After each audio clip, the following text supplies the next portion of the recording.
Hey, you, letter lover.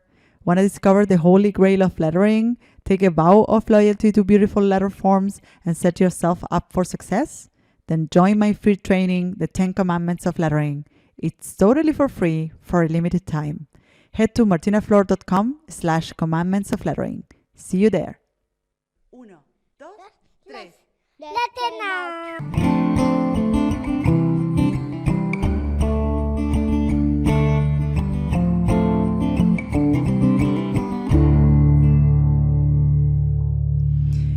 Welcome, everybody, to Letter Now, a podcast where we nurture the creatives, illustrators, designers, and makers of tomorrow, today. My name is Martina Flor. I'm a lettering artist, author, educator, and the host of this show. And today, we'll be talking about the business of illustration. We will answer questions like, can an illustrator make good money? Does privilege play a role in the success of an artist? What makes a good illustrator?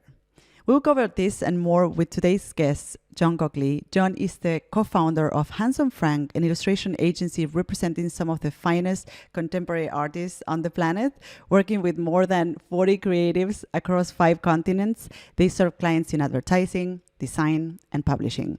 Jon is also a founding member of Agents for Change, an assembly of illustration-based agencies in the UK, working together with the shared goal of increasing diversity across the creative industry. I would like to touch on that, Jon, today, and find more about this. You can find Handsome Frank new portfolio of Illustrator. They have a new website now, and you can find it on handsomefrank.com, and you can follow them on Instagram and Twitter at handsome_Frank. They also have a podcast where they interview their illustrators called Handsome Frank, I guess. Is it called? Yeah. Okay, The Handsome great. Frank podcast, original name. Amazing. So I will add this to our show notes so that the listeners can find you. Hi, Jon. Thank you so much for coming on the show today. How are you doing? Good morning. Yeah, thanks for having me. Yeah, good, thank you. Jon, this is a special episode because we are wrapping up our first season of the podcast, and we have had over 25 illustrators and lettering artists on the show. And we normally get to discuss about, how it is to live as an illustrator or as a creative, the struggles, the challenges, the wins. And I feel that the listeners get a overall idea of what it is to be an illustrator and make a living with this. But I wanted to invite you because you as an agent, you are a bridge between artists and clients, and you can probably provide a fresh look over the business of illustration. So I wanted to start by touching on the fact that there used to be a disconnect between these two words, business and illustration, right? And I feel that there was the understanding that art or illustration are a hobby and therefore you cannot make a living from it or make business with it. And I want to start by asking you, do you think that this is still the way that the world looks at the industry of illustration, and how this has changed throughout the last years? Yeah, I mean, I think it's certainly changed. So to give you a little bit of background, we founded our agency in 2010. So we're 11 years old now. And I mean, certainly at the time there have been illustration agents in the UK since dating back to the 60s and 70s. Some really well-established agencies, but there was certainly less of them. And I think maybe at that point there was almost a sense that there were people who had an agent and they were the professionals, and then there was just everybody else. And from the outside, perhaps illustration was perceived as something more of a hobby or a pastime, which is really unfair, and it's quite hard to really work out why people have that perception. And I think ultimately it comes down to anything that you do for a living that is perceived as fun or enjoyable. Naturally, people presume that it can't be a job. And I think that goes way beyond just illustration. I think that applies to other areas as well. But yeah, this sense that because you're a creative person and you enjoy creativity and you're pursuing something you enjoy, that there's a some kind of disconnect there. But I think that's really changed. I think over the 10 years that we've been going, we've seen a huge increase in. Well, I think there's been a huge increase in artists. I think there's been undoubtedly here in the UK and I think elsewhere, there's been a lot of new agencies start up, especially in the past 3 or 4 years. We've seen a lot here in the UK open up. And I think it's got to the point now where actually there are a lot more artists out there who have representation. So a lot of illustrators now seem to have an agent. Whenever it's quite rare these days. I find a new artist and look and I haven't got representation. So I think that has helped to kind of professionalize our industry, and I think the sort of increase in the amount of people with an agent and the increase of agents has helped to kind of reclassify illustration a little bit and allow people to take it more seriously as an industry. Yeah, that's interesting. Also to hear that there's more agents out there, because I feel that there's the perception that there's a lot more illustrators or artists or creatives out there, and there's a lack of agents that can represent them. So it's good to hear that there is actually more agents out there that are willing to represent this new batch of artists that are new to the industry, right? Yeah, absolutely. There seems to be a real new wave. I think it's really exciting. One of the things that we're going to talk about later is Agents for Change. But one of the great things about that is I've got to meet and talk to and learn from lots of young up and coming agencies that have set up in the past 2 or 3 or 4 years. And yeah, there's a lot of them, especially here in the UK, I have to say. And we're kind of where we're at now. We're not. I think when we started out, we were kind of there was the established agencies here, and then we came along and perhaps did things a bit different and mixed it up a bit, and we were kind of, I guess, the new kids on the block. But we're now 11 years old, so we're not like the young startup anymore. I think we've moved into that sort of more established role. But yeah, it's great to see new agents coming through, and I really like it. I think it keeps us on our toes. It's really interesting to see. It's really interesting to see different approaches, people coming at it from a slightly different angle, and I'm kind of all for it.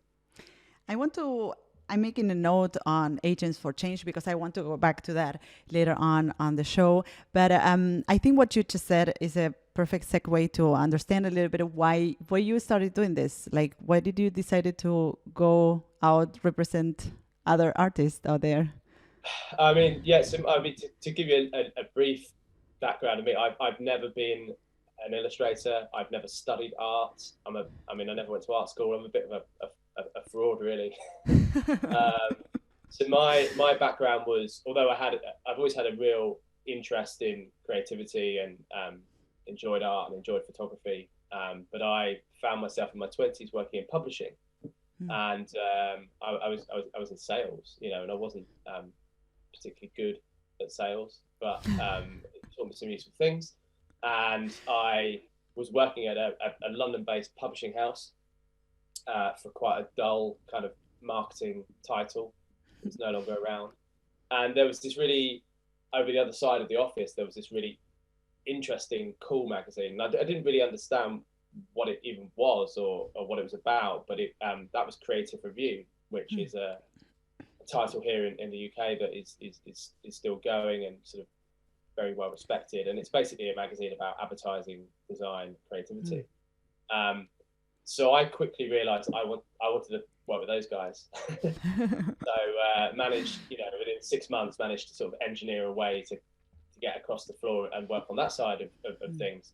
And I spent 10 years there, and I learned an awful lot about commercial side of business and sales and how to run a business. But I also learned an awful lot about creativity, advertising, the design industry. So when I left there, I was commercial director of Creative Review and their conferences and everything that they did. And one of the last projects I worked on in the last year or so was was a thing called the Illustration Annual, where we kind of ran this special edition of the magazine that was all about promoting illustrators, and the idea was that illustrators would pay to be in this enter into this competition, and then the best work would be published. And what that led me to do was literally pick up the phone every day and call 40 or 50 illustrators and talk to them. And the first thing they said to me was, why are we going to be, why do we want to do that? And we haven't got any money, and you're really trying to make money here out of the wrong group.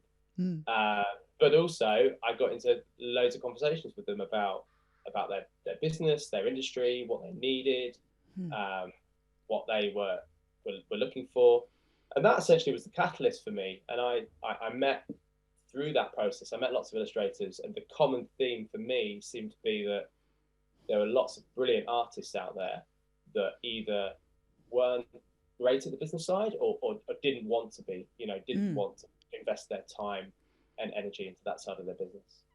And that made me think, well, actually, maybe there's room for us to set up an agency. At the time, also, I have to, confess, some of my biggest clients were other London illustration agencies, sort of well-established ones. So I had an idea of how their model works, and I spoke to them, and I kind of, I just had conversations with people and tried to work it out. There was no resource, there was nowhere to go online, there's no qualification, you can't go to school and study how to be an illustration agent, there's no book. So I started to piece it together. And at that point, I approached Tom, who's my cousin, and he was working in advertising, and he was a web developer at the time. And I said, look, Tom, I've got this idea, but I need a website. You're my cousin. Can you build me a website? So we had that conversation, and we sat down and started talking. And the more we talked, the more we realized that actually, if we come together on this, we've got a much better chance. My background was publishing, design, and sales, but Tom's background was advertising, and he was a creative. So we kind of felt that between us, we had a much better chance of making it.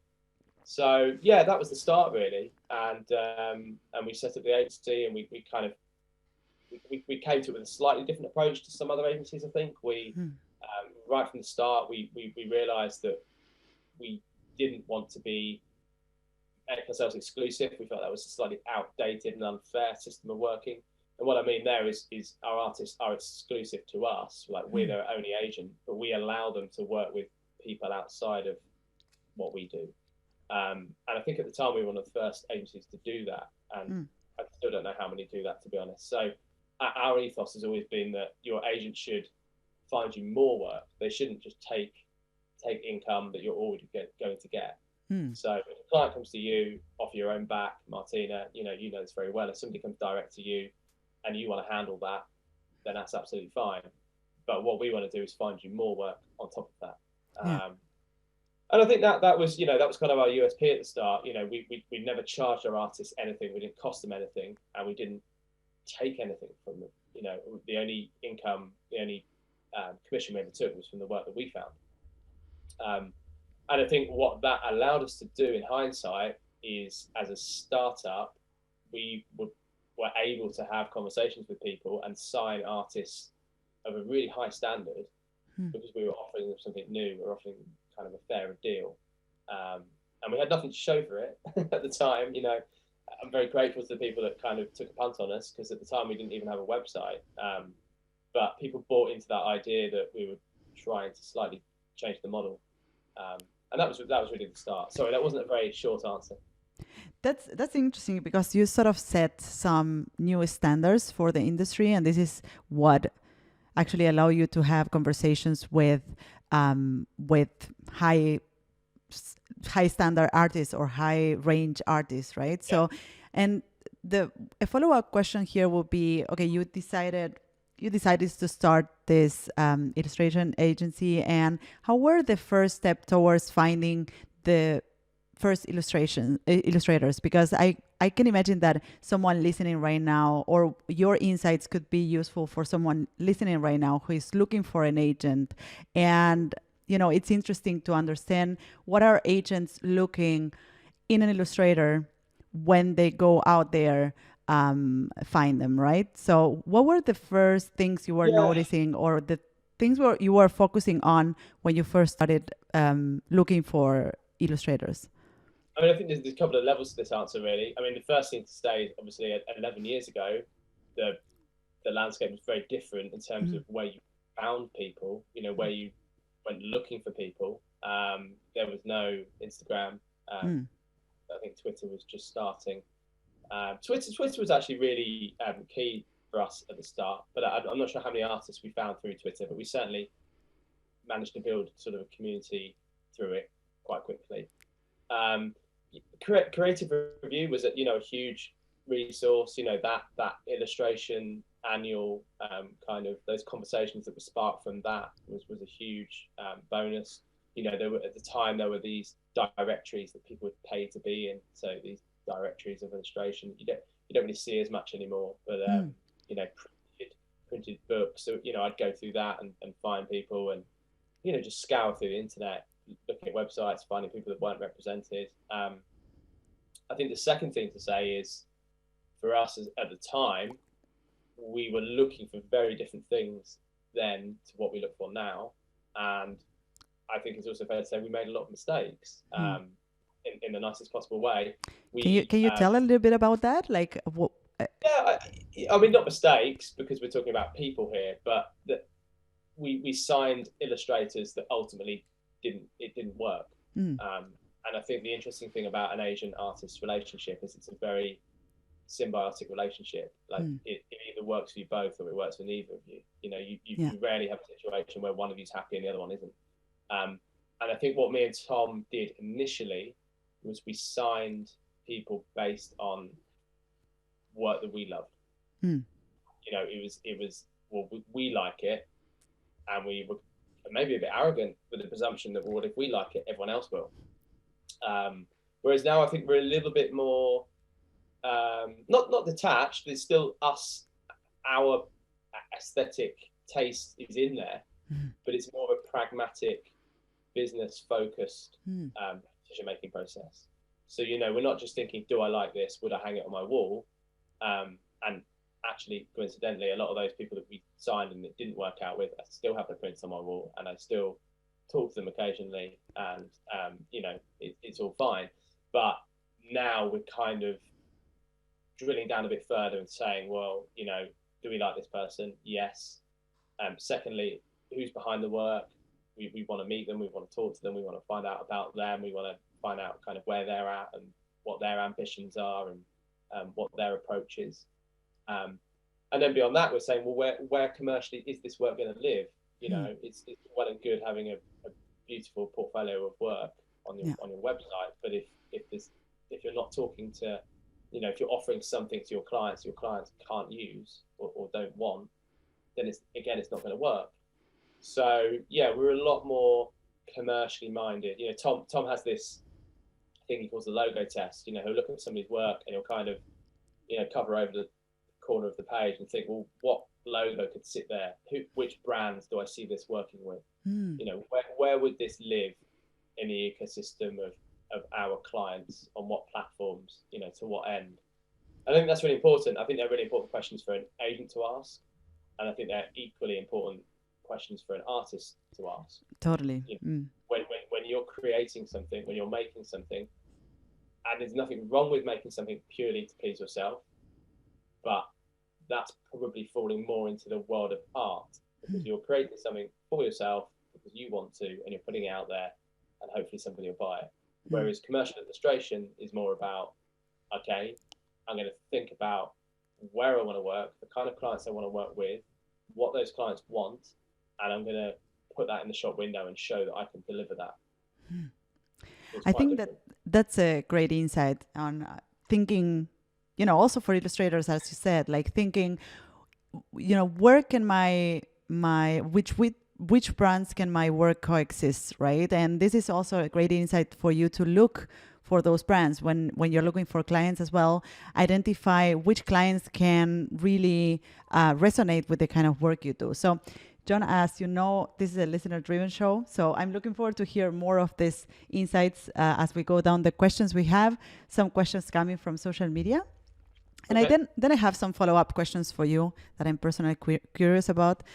Our first question is from Owens on Instagram. And Owens is asking, how do you price a job? And Jon, I know this is a very big question, but I think it is a relevant one. I got a lot of questions related to this topic. So, and I actually saw a similar question on the frequently asked questions on your website, on Handsome Frank's new website. So I guess this is also a question you get answered a lot. And perhaps we can reframe it in the sense of like, how much does an illustration cost? And what are your general answers to this when a client calls and, you know? Sure. I mean, the key thing really, often I get phone calls or emails saying, you know, can I have a price? And the one thing we refuse to do is just quote straight off the bat. You know, if somebody calls me, I will always say, you know, I'll get the information I need and then I'll go away and I'll send them a quote half an hour or an hour later. So there's no easy answer to this, but essentially there are many factors that go into pricing illustration. And there's a lot to be considered when you're quoting. So I would start with, on a very basic level, really drilling down and defining what the deliverables are. So what is it you have to create? How many illustrations are there? How big are they? How long are they going to take you to create? You know, just your time. That's kind of your starting point. So you think about that, and then secondary to that, a huge factor is where are they going to be used? And a big misconception, again, from clients, we work a lot more with clients direct now than we used to. We're seeing that as a real trend. We're seeing a lot more clients come to us direct, you know, an internal marketing department as opposed to a design agency or an advertising agency. And as a result of that, people who haven't commissioned illustration before or aren't used to doing it aren't familiar with how it works. And the way it works for us and you know, kind of the industry standard and the best practice is when somebody commissions a piece of illustration and they pay for it, they don't own it. And that's a real big thing to discuss with clients and have that conversation. Just because they commissioned it doesn't mean they own it. What they own is a license, and we agree a license, and that license will define many things, but the key things it will define are which media can this work be used across, which territories can this be used in, and for how long. So media, territory, duration. You know, they're the kind of three key factors. Now, occasionally a client will say, well, look, you know, we need all rights. So they might call it buyout. They might say we need buyout. Well, even in that scenario, you know, buyout does not mean they own the intellectual property and the copyright to the work. What that means is you're granting them an exclusive worldwide all media license in perpetuity, but you still retain the intellectual property. And what you should try and retain is the right to put that work in your portfolio. But you're taking into consideration all these things. So if somebody comes to us, here's the scenario. If two clients are asking for the same project and they've got the same brief and they both want an illustration of the same thing from the same artist, but one of them is saying to us, we want to use it forever in perpetuity worldwide across all media, and client B is saying, we're going to use it on social media only for 1 year, the price is going to be different. Even though essentially what they're getting, the illustration, is the same thing, the price is going to be different. So the license plays a huge role in pricing the illustration. That's a huge factor. Secondary to that, I would research who the client is. You know, are you talking about your local coffee shop, or are you working with a multinational corporation? You know, a brand with multi-millions of pounds. So do your research, find out who you're working with, because essentially what it comes down to is the more eyes that are going to be on your work, the more people that are going to see it, the more you should charge for it. That's the key thing. It doesn't really matter how long it takes. And for that reason, some projects we work on cost, tens of thousands of pounds, and they might just be a license for an existing piece of work. Yeah. It might be a piece of work that already exists. It's just being licensed for a big use. Whereas another piece of work might be created completely bespoke, but because the usage is very small, very limited, it's going to be used for 3 months, UK only, in a very limited way. Let's say, for example, 100 limited edition beer labels, you're going to charge a lot less for that. So that's the really big thing. The second thing I would always say to somebody is, what are the other factors when pricing a job? Well, okay, think about yourself. Think about how much you want this job. Think about how busy you are. Do you need this job? Has it been a quiet few weeks? Are you really keen to land this one? Or are you busy? Is it going to mean working overtime? Is it going to mean working weekends? Is it going to mean, really putting in extra hours? And, I would just like a builder or a plumber would factor that in. I think it's absolutely fine to factor that into your pricing. Yeah. There is no rule book, and this is one of the things that people find a bit surprising, but there is no rule book. There is no guide to how to price illustration. There's no industry standard. But what that means is nobody can ever say that you've quoted wrong. If you price the job and if you give a price that you're comfortable with and you'd be happy to do the job at, then it's really perception as to whether the client wants to pay it or not. Going back to my sales background, one of the things I did learn there and I found useful was they had this idea of this thing called spinning a web. So spinning a web was what you do at the start of quoting was you write down W, what you want, E was what you expect, and B is what you better get. So, and I think that's really helpful to do that. I'm not saying I do that on every quote anymore, but I think that's a really useful exercise to write down, okay, this is my kind of top kind of quote. This is what I'd love to get for this job. This is where I think maybe I'd settle, and this is my bottom line. And if the client, and the other thing is expect to negotiate.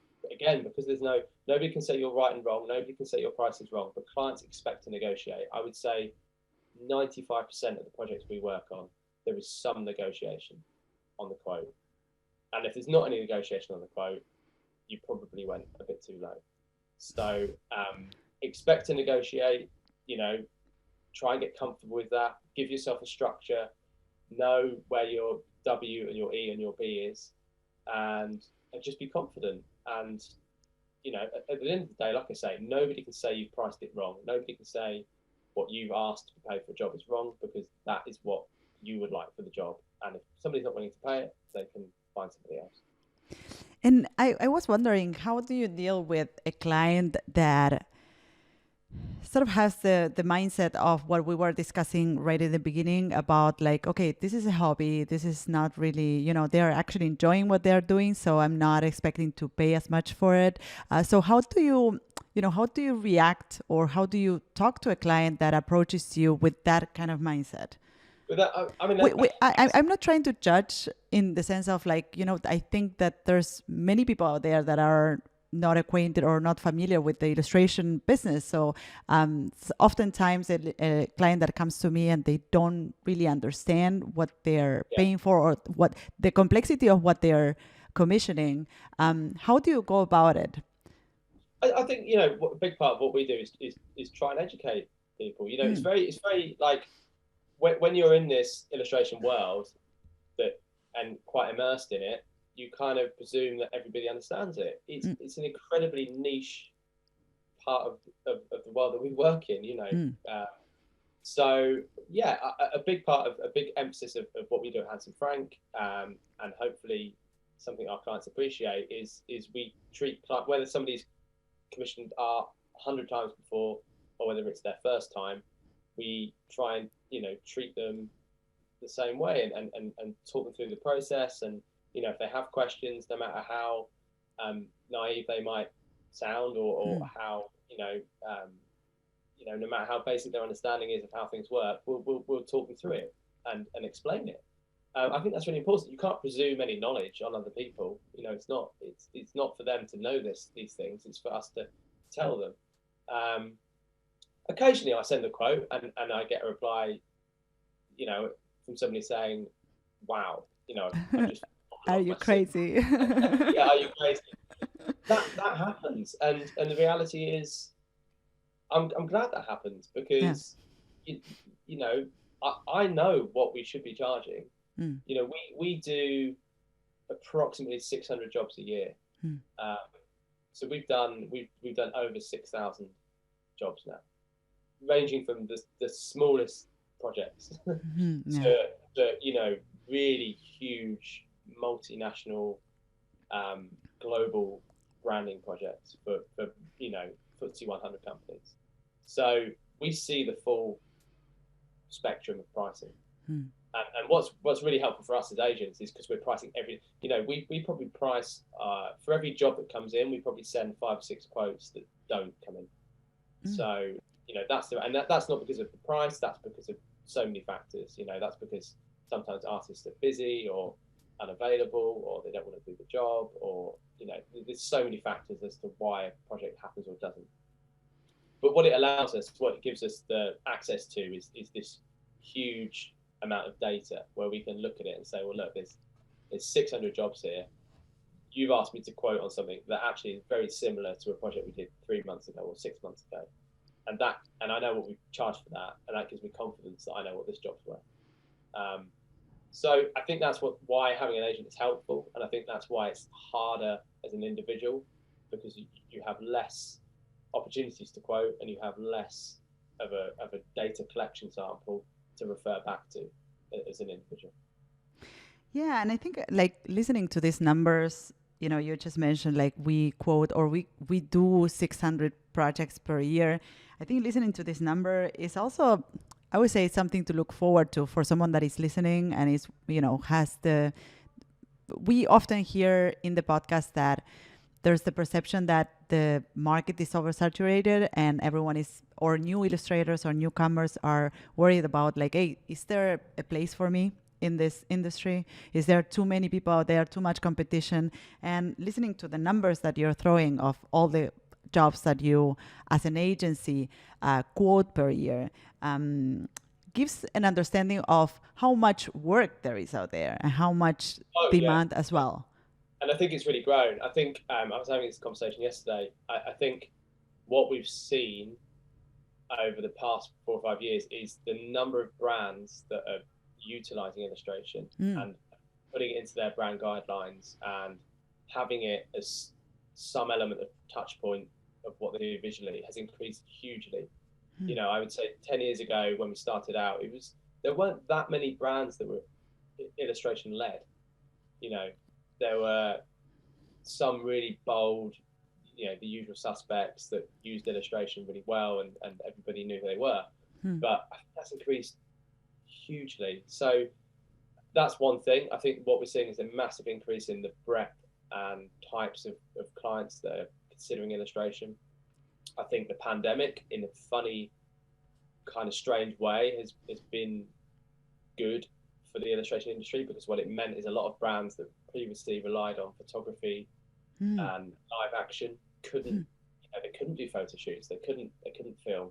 So we found ourselves picking up briefs that were originally supposed to be live action, and we were making animations, or, you know, we were being sent briefs to illustrate that were supposed to be photo shoots. And what that meant is, even now things are getting back to normal and clients can do photo shoots, they have thought about illustration, they have considered it, they've looked at it, you know, they've realized that maybe there's a place for it within their brand identity.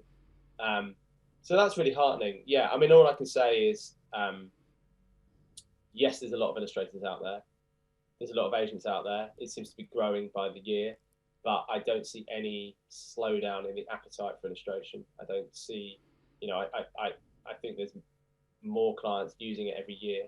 An interesting pattern for us, and something that we've has been very premeditated, is that we actually, our model is actually to do less projects every year, but for higher value. And that's something we've really worked on. So I think, you know, maybe in the first 5 years that we were going, we did an awful lot of editorial work, and I love it. I love editorial. I love magazines. I love the tactile nature of print, seeing something on the page. But the reality is that work doesn't always pay as well as branding, advertising, packaging, illustration. So what we've tried to do over the years is move slightly away from the editorial and publishing market and more into the advertising and branding world. And I'll give you a good example. There's an artist on our books, and about 5 years ago, he actually did 100 commissions in 1 year, which is insane. So literally 2 a week plus a couple, which is, a huge achievement, but also unsustainable. Really, you cannot work at that pace at long term. And at the end of that year, well, firstly we sent him a crate of beer to say well done, and then we sat down with him and we said, look, what are we going to do, because you can't keep working at that pace. And by working with that artist and tweaking his portfolio and him putting in a lot of hard work and slightly changing the things he was doing, we've managed to move him from being very much an editorial artist into the world of brand and advertising. So, I don't know the numbers, but he might do 20 jobs or 25 jobs now in a year, but those jobs will pay more than the 100 jobs. And, he'll have more time and have a better work-life balance, and everyone's the richer for it, really. So that's very much our model. But yeah, I mean, not that I would ever, I still love editorial, I still, so I would say the New York Times kids covers that we I've done recently with Tim McDonough, one of my favorite projects ever. I think, seeing Malika Favre's New Yorker covers, incredible. You can't really beat that. But as an agency, we are slightly shifting. Yeah, and I think it makes a lot of sense for a business as it develops. It makes a lot of sense to focus on the clients and projects that really, make a difference or have an impact in the growth of your business. And as it happens to the business of an agency, it can, as you said, happen to the career of an illustrator, whereas in the beginning, you might be taking a lot of jobs and different jobs because you're growing your portfolio and you're developing your style. As you become more known and have more reputation and clients recognize the kind of work you can do, you can start focusing on the jobs that really allow you to have kind of like the lifestyle you want to have as well, right? Because it's a journey, and I think the thing is with editorial, which I would recommend everyone does some editorial briefs, because they do give what they give is they have a finite deadline. There is a physical print deadline that isn't budging, and what comes with that is freedom. Because there is not time for endless rounds of changes and brand focus groups and showing it to the CEO to get his feedback. There just physically isn't time. There's an art director, there's an illustrator, and there's a deadline. And what that allows is creative freedom. So, a lot of the work that we have done originally editorially has then been the shop window to land the bigger brand jobs. So it's really important. The whole thing is a process. And I'm not, there probably are artists out there that are perfectly happy doing editorial until they retire. I'm not saying this is the path that everyone should take, but it's something that we've noticed is that quite often you sign a younger artist, they don't have the most rich portfolio that they could have. They then do lots of editorial work with lots of creative freedom. They build up a great body of work, and then they start to gravitate across to these bigger projects. I think it's really important for an artist to keep a toe in every market, and I think it's equally, if you completely stop doing publishing and editorial and just did advertising, I think you go a bit crazy, because there isn't much creative freedom, and there are endless rounds of feedback, and it is incredibly what's the word? The art direction is very specific. So that probably wouldn't bring you much happiness if that's all you did. I think getting the mix is key. A little bit of everything. One for the money, one for the love, one for maybe a cause you care about. getting that variety is kind of the key to having a long, happy career. That's great. One for the money, one for the freedom, one for amazing. I want to move on to our second question that is coming from Josie on Instagram as well. What would be your advice for a new artist in a competitive world? And I think this is a great question, and I know that it can help many of our listeners shape a distinct identity as creatives. So what do you think are the things that make an illustrator or an artist stand out? And perhaps you can also answer in terms of not only perhaps the technical aspects of their work, but also, their personal attitude towards work or their personalities. Yeah, I mean that's huge. That's huge. You've hit a positive there. Yeah. Look, style is hugely important. You need a style that stands out, that is original and unique and ownable. I think if you look at all the most successful artists, you look at their work and it's their work. That's kind of the X factor that people that really succeed have, but that's very hard to get to. Secondly, obviously, you need to make sure it's commercially applicable. We've talked about that. Where's it going to live? Who's going to commission it? Who's it for? What's the natural home for it?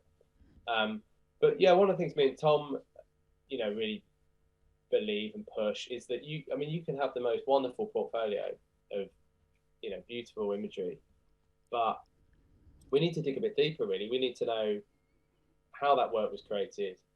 Was it created under any pressure? Did you have 6 months to create that image and creative freedom that you could dream for? But can you do that under pressure? Can you do that, in a week when the pressure's on? Again, like, your work will take you so far, but your attitude and the way that you work with clients and the way that you take feedback and respond to feedback, the way that you're able, I think a massively underrated skill for an illustrator is communication and how they communicate their ideas. And again, one of the things that we've noticed is the role of the art buyer or the specialist art buyer within an ad agency seems to be going away a little bit.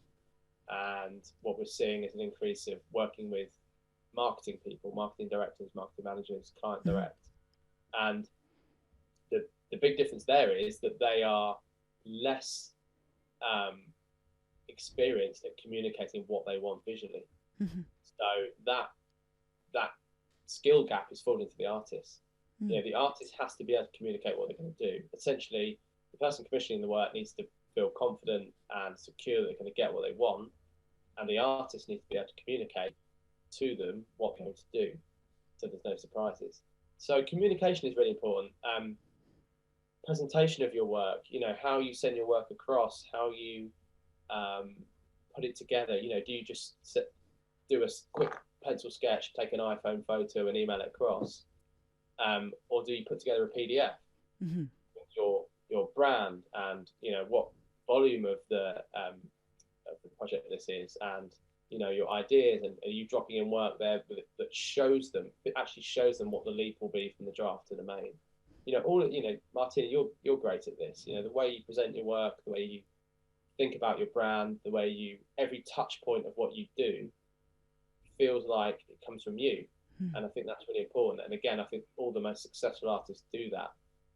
So that level of professionalism. And again, if we're going to get away from this wrong idea that illustration is a hobby or something that people are doing for fun, then act like it's a business and present it like it's a business and be professional.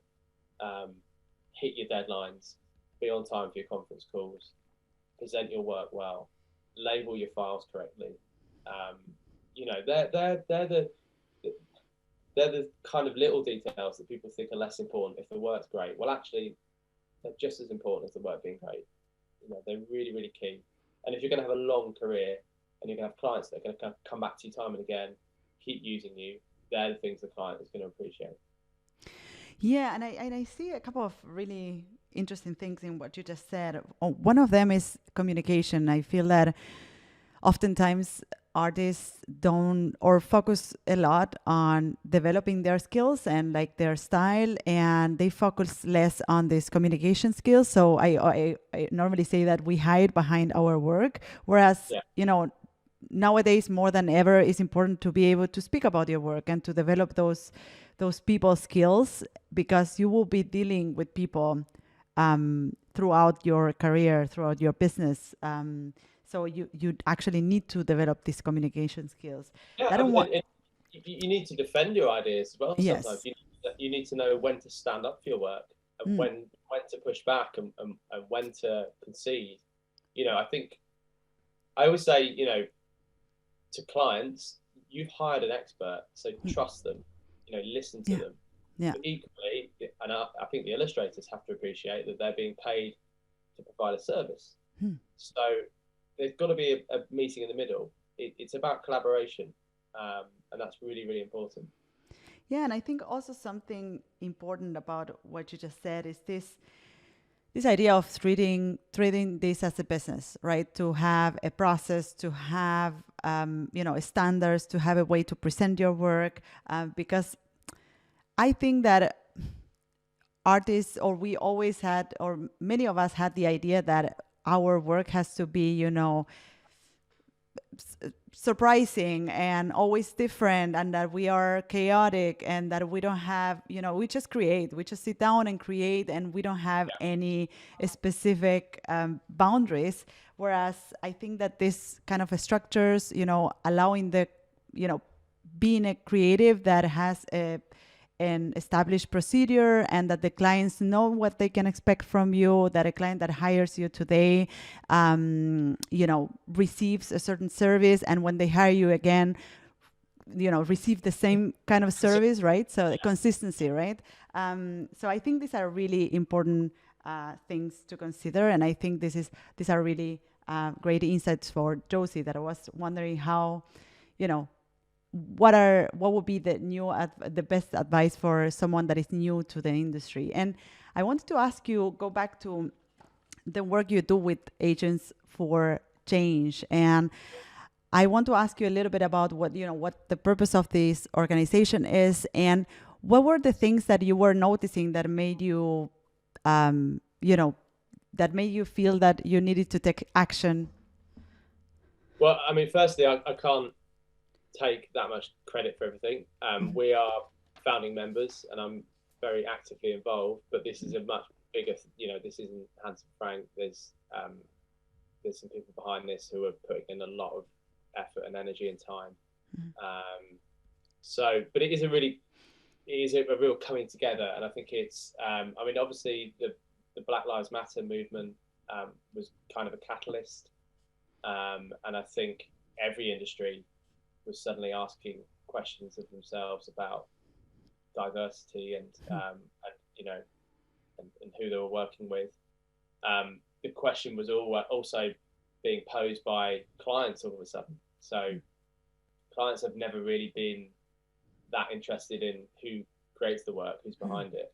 They've been content to commission an illustrator based on their style alone, really, and never really cared for who's behind the work. But that's changing, and I think that that movement is something that we wanted to recognize and try and foster within our, like I say, our kind of niche little community. So Agents for Change is, I think we have about 20 members now, all currently UK-based illustration agencies. And we are coming together on a bi-monthly basis to basically, we've just officially founded like a community interest company. So we're now kind of official. And our remit is to increase diversity within the illustration world.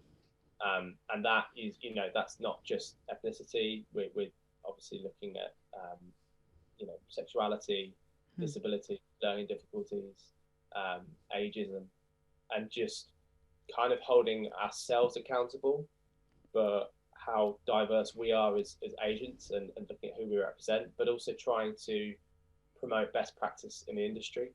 So encourage clients to ask the right questions and to hire artists for the right reasons. Um, and then we're very conscious of the fact that, you know, currently the people we represent is kind of a mirror of who's out there. And if there aren't enough people out there from minority areas of communities, then why is that? And a big part of that, we think, is that people aren't getting opportunities. So we're also looking at how we can help the education system, how we can encourage people, whether it's people of colour or people with disabilities, to consider illustration as a career. So we're doing kind of lots of portfolio workshops. We're also talking to successful illustrators and doing kind of Q&As with them and talking about their career path and the challenges they faced and how they got to be doing what they're doing. So yeah, I mean, we're under no illusions. We're not going to change things overnight, but I think it's great. I've never known our industry come together like this for a common cause with so much enthusiasm and just a sense of trying to help. And I think over time we can make a difference. You know, it's a small industry, but between us, we represent a lot of artists, and if we're taking action and holding each other accountable, and we're also going out there and promoting our industry and talking to the next generation of potential illustrators and making them aware that this is a potential way to earn a living, if that's something they're interested in, then things will change. And just to wrap up this question, what do you think we will see happening more in the industry of illustration? In which direction do you see the industry developing? Well, we're seeing a lot more motion, and I think that is a direct. I mean, one of the big things of the pandemic was, you know, less out-of-home advertising, less billboards, less bus shelters, and everything else, more bespoke social content. You know, obviously, the natural reason for that is we're all locked in our houses, staring at our phones all day. But that, even though things are opening up, that hasn't really gone away. So motion is really key, I think. And I would say to any illustrator, even if you don't know how to animate or you don't want to animate, just be aware of how your work could animate and maybe try and collaborate with and work with an animator to put that in the shop window. Because all illustration can be animated. But it's that classic thing that a client won't realize that until they see it. So try and get some motion into your portfolio. Show that that's kind of in your locker, even if it's not you doing the animation, it's a third party. Just show that it's possible. And then I'm really excited to see where where kind of the metaverse takes us, and Oculus Rift and painting in 3D, virtual stuff. Where are we going to be in 10 years? I don't know. It's a really interesting time. Obviously we've got this NFT movement, which is, very contentious for environmental reasons, but it's interesting to see stylistically where that's going. I think everything's going to flip on its head again, and we'll probably be back here in 10 years' time talking about different social media platforms and different ways of working. And I think we will always be led by our clients, really, and what they're asking for. As soon as our clients start asking for something, we evolve and we find out about that, and we educate ourselves, and we start to offer it. That's the way it's always worked. That's great. Jon, we're moving on to our last section of the podcast, which is our story time section. We all love stories, and in this section we want to go beyond the perfectly curated lives that we normally share on social media. So we want to really hear real stories, and we want to hear about the biggest challenge or failure as an agent or as a person, and how that impacted your work and career, or the work of those that are around you. Is there any story you would like to share with us? I would say, there's an expression that you don't learn anything from success. And I think that's really true. And I think we've been very lucky with Hanson Frank because by and large, it's been successful. But about 4 years ago, I started another business and completely unrelated. And I was brewing beer. I started a craft brewery because I like beer and I was interested in brewing, and I was really interested in kind of the branding side and how to market it. And ultimately, that business didn't succeed, and we closed it. We had a lot of fun. We made a lot of beer. We drank a lot of beer. We sold some beer. But ultimately, that business failed, and that experience taught me so much more than the successes I've had with Hanson Frank. In fact, it made me reevaluate everything about what I do and realize for the first time why it works. Because if something goes well, you don't really think about why it's gone well. You just presume, it's all down to you. But, for the first time in my life, working with tangible products, working with physical ingredients, working with other suppliers and supply chains that were less reliable, having to store things physically. These are all factors and issues that in our business we don't have to deal with. So that was a huge eye-opener for me. And the other thing I took from that is I think I learned a lot about criticism and feedback and actually how personally you take it. Because I don't know how much you know about the beer world, but the craft beer world is a huge market. But there's all these apps where people who are really into their beer will seek out every weird and different beer they can find, and then they'll review it. So it's kind of it's like an app where you ratemybeer.com or whatever, Untapped. And you'd work really, really hard on something. You'd create a beer, you'd slave over it, you'd make no money, you'd work long hours, you'd put it out there in the world, and then suddenly you'd read these reviews, and some of them were good, some of them were horrific. That time ever, I felt really exposed and really could empathize with an artist who gets feedback, critical feedback from a client. And I realized how personally you take that. If you really work on something and you really try and you really put something of yourself into it and you create something and you put it out there and people don't like it, that's really hard to take. And yeah, I think that experience of receiving criticism and reading bad reviews, and also of learning why my business works in ways I'd never considered, that failure, I call it failure. I mean, it was good fun, and we didn't ultimately lose any money, but we didn't make any money. But that taught me a lot more than anything I could probably tell you about Hanson Frank right now.